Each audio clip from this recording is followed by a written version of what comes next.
What's up, YouTube? Today we are going to talk about research.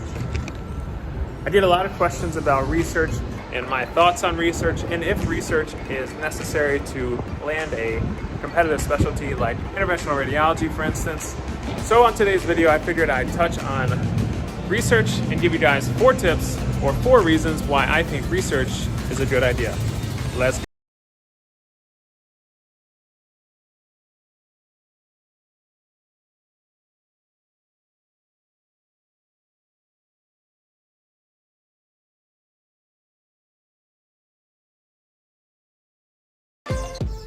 All right, so let's first dive into the charting outcomes in the MATCH, U.S. Allopathic Seniors National Resident Matching Program. This is data from 2018. This is the most recent data we have on the residency match. So let's go to chart 8, which is the mean number of research experiences of U.S. allopathic seniors, and the next chart, which is abstracts, presentations, and publications of U.S. allopathic seniors. All right, so this is chart number 8. This is the mean number of research experiences for med students going into residency. So the blue is matched and the green is unmatched.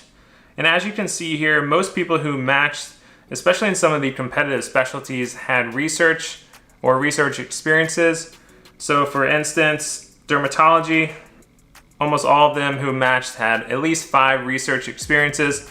And there were also a lot of unmatched who also had research experiences, which goes to show how important it is to have research in these fields.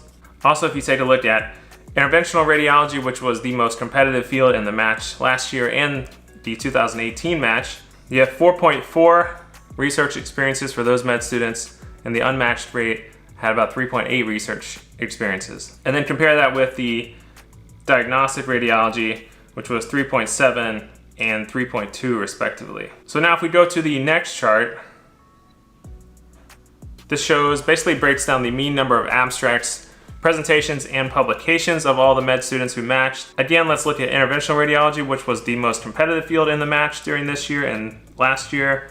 So here we had a mean number of abstracts, presentations, and publications of 8.4 for IR, and people who did not match had a mean of 7.3. So diagnostic radiology had 6.0 average number of abstracts, presentations, and publications versus the unmatched of 4, just below 4. Dermatology, which is another very competitive field, notoriously competitive, had 14.7 number of abstracts, presentations, and publications. So you can see here that all of this stuff is extremely important, especially if you're matching into a very competitive field, such as dermatology, interventional radiology, diagnostic radiology, plastic surgery, orthopedic surgery, all those kind of fields. So for those of you who don't have access to this data, it's simple public data that's found on the internet. I'll put a link in my description below just so you guys can check it out. It's actually very good when you're applying for residencies. So I was actually on the lower end of this chart, even though I still matched. So I think I had like 3 publications. One was like a presentation, or 2 were, I think, case presentations in a journal, and I was on some research, I think, as well. I can't even remember at this point, but I still matched. So research isn't everything on your application, but it definitely helps.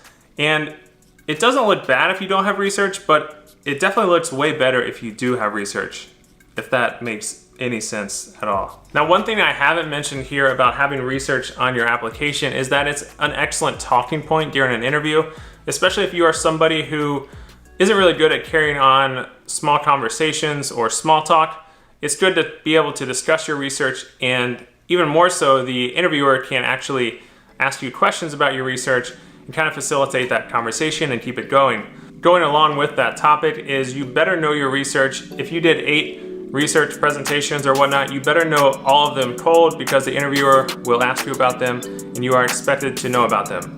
Otherwise, it makes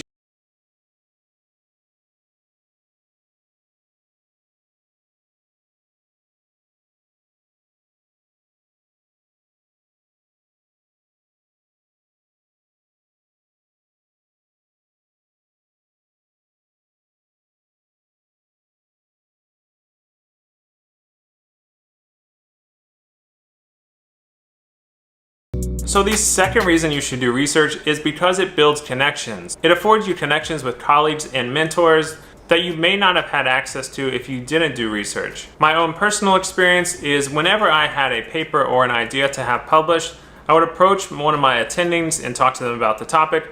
We would have multiple meetings about how we would go about presenting this topic and what journal to try to target. You'll end up spending a lot of time with your mentor and getting to know them very well, which comes into play later on when you're trying to get into residency.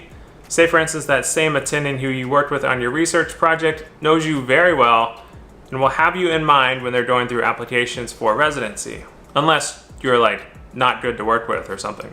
Going further with this topic, when you are going to these places to present your research, you get to know a lot of different people in your field. For example, at interventional radiology conferences like the Society of Interventional Radiology meeting, which is in a different location every year, a ton of different private practice and academic IR people go there, and it's at these conferences where you get to mingle and meet other people in your field and develop those connections over time.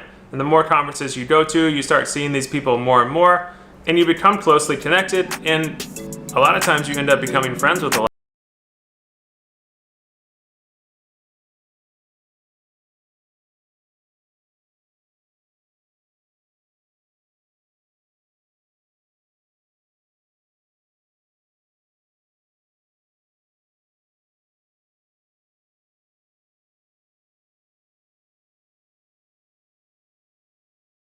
Research is because you have the opportunity to do something novel and put your name in front of it. The reason we got into medicine in the first place is to make a difference in people's lives, and there's arguably no better way to do that than create your own research and have that research come to light. We have the ability to come up with new and innovative ideas that can change the face of medicine and change the way we practice medicine. That's the beauty of research. Medicine is still a relatively new field and there is still so much to discover. The fourth reason you should do research is because you get to go to cool places. Like I said before, the Society of Interventional Radiology is in a different location every single year. I've been to the conference in Atlanta, and I will hopefully be going to the one in Seattle this coming year in 2020. And this is not the only conference that changes every single year. Some of the larger conferences tend to do this. And let's not forget, there are a ton of different conferences in Europe and Asia as well, and you will get many emails about them. My program gives us a total of 4 days off for conferences, but the catch is you have to be a first author on some sort of research in order to be able to take these days off. And yes, they do pay for all the travel and hotel expenses while you're there and give you a stipend for food.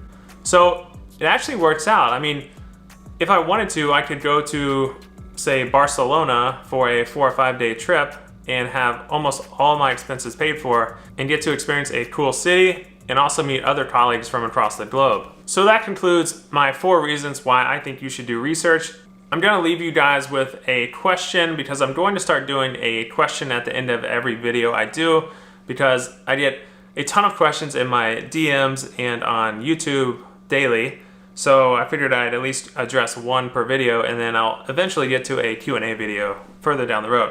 All right, so the first question is via Instagram. And if you don't follow me on Instagram, check me out right here.